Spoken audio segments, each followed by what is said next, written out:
Author's note, this video is my review of Transformers: The Last Knight, based on the Transformers by Hasbro, directed by Michael Bay, published by Hasbro and Paramount Pictures, starring Mark Wahlberg and Anthony Hopkins with the voices of Peter Cullen, Ken Watanabe, John Goodman, John DiMaggio, Frank Welker, and Gemma Chan as Quintessa. Rated PG-13. Forgive me.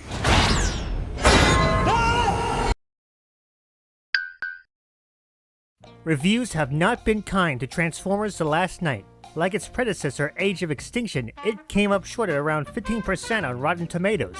Fan reviewers like Andre Meadows also gave a disappointing review to the movie. I was prepared to give this movie a negative rating, that it would be worse than Batman vs Superman: Dawn of Justice. I was ready to tear it apart after I watched the film. So why in the name of Chris Latta did I like the film? Don't get me wrong, I understand the glaring flaws that makes this movie bad. The obvious is that they put too much focus on the humans and not enough on the Autobots or the Decepticons. Also, some scenes went on for far too long as the last film, and it just felt like a bit of an editing mess. That's what made the story confusing, similar to Batman vs Superman.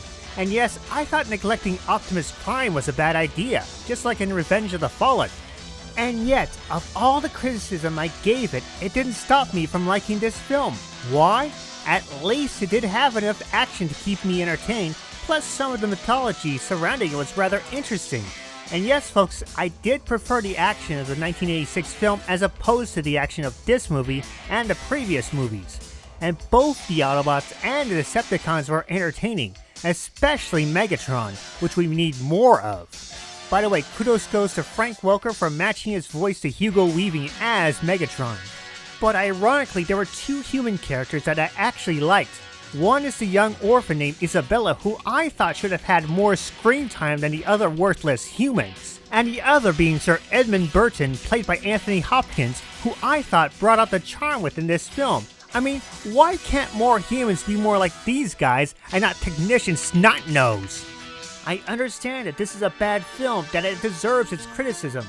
But the sad part is that I enjoyed Transformers: The Last Knight, that I am part of the problem to why we keep having these Bay-former movies and I keep kissing Michael Bay's stinky feet.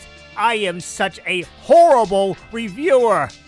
I'm going to go torture myself on Battlefield Earth just to make myself feel better. I mean, seriously, I am this horrible. I think my little brother needs therapy badly.